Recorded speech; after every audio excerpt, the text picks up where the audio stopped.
this week as I thought about the contemporary business concepts and how they're applied in a team or organization.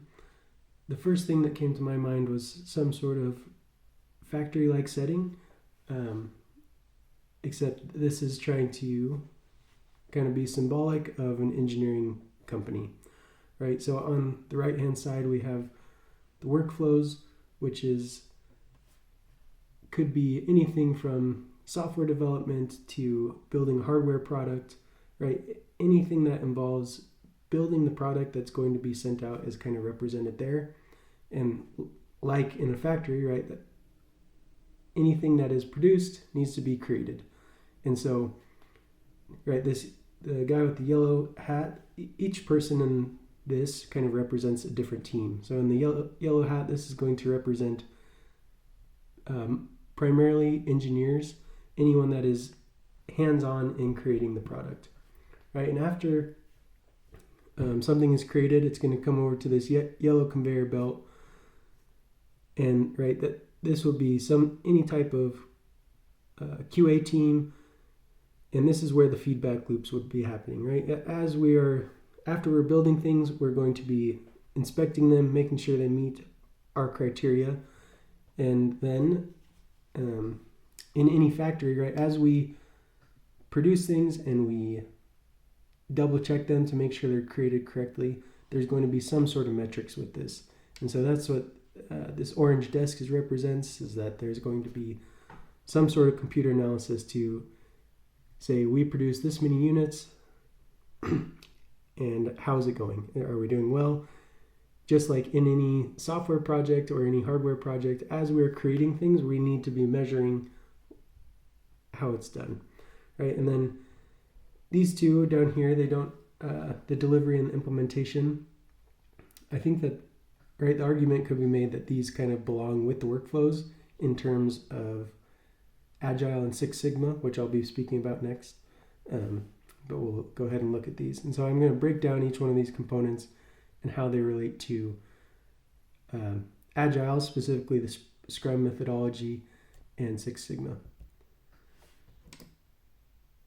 Right, so again, this is where the work is done, right? We have engineers that need to create a thing so that it can be sold.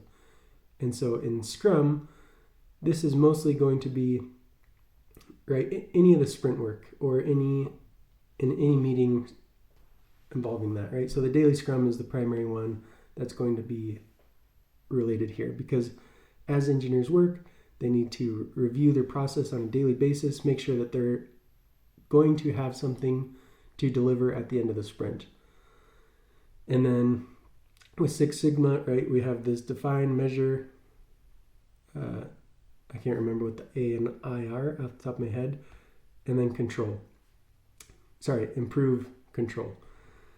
And so for Six Sigma, right, I think of this conveyor belt as the define and improve part, right?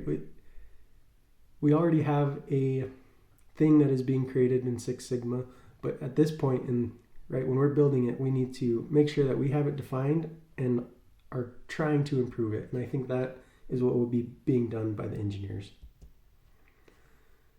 Right now we go back to the yellow conveyor belt, which is going to be the QA. And in the Atlassian document that I reference at the end of my presentation, they kind of mention that sprint review and sprint retrospective are separate. In my experience, those are kind of the same thing. But in that article, it kind of mentions how the sprint review is basically making sure that we got everything done that we needed to and assessing that we met all the requirements needed. And then in Six Sigma, right, this is where the control comes in. We are making sure that what we're producing is continuing to maintain a high standard. And then as we go to the decision-making processes for Scrum, right, this is going to be our retrospective.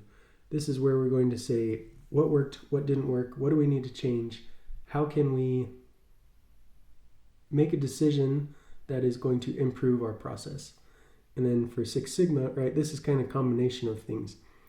As we measure, as we analyze and improve, all these things are going to be based off of data that we've already collected. Right? And in order to make a decision, we need the data. We need to be able to measure it and then analyze. And then the improvement is really where the decision-making process will most likely come in. And as I mentioned at the beginning of the video, these ones could probably be argued that they don't directly correlate to specifically Six Sigma or Scrum, because right, all of this we could argue could be needed to be tied into the workflow part of it, right? At the end of the conveyor belt, that is when things need to be delivered to the customer. But for my example here, I'm saying that, right, when we need to implement something, right, for software, that's as simple as deploying something to production. For any other hardware project, right, let's say we're buying some sort of maybe like an airplane part, right? That might need to be installed by our company rather than letting the consumer install it for them, right? And so that's kind of how I think of this. But for Scrum, I think of this as representing like the end of the sprint. Something tangible has to be completed. That's the whole purpose of Scrum. And then for Six Sigma, again, this is just another thing that we're probably going to be measuring of in our pipeline, right? What does it look like when we are delivering to the customers? Is this something that's successful? If it's not successful, why is it not successful? And what can we be doing to improve? And then deliveries, similar to implementation, but right, making sure that it is deployed, or that it is either deployed or delivered on time.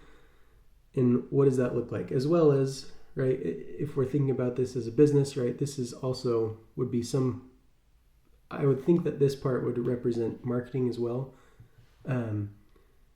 Because if people don't know about your product, how are they going to get it? And so this is why I also thought of this, that it could probably be separate.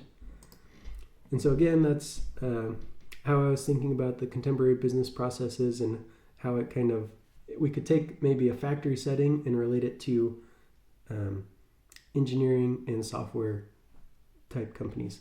And that's it from this week. Thanks.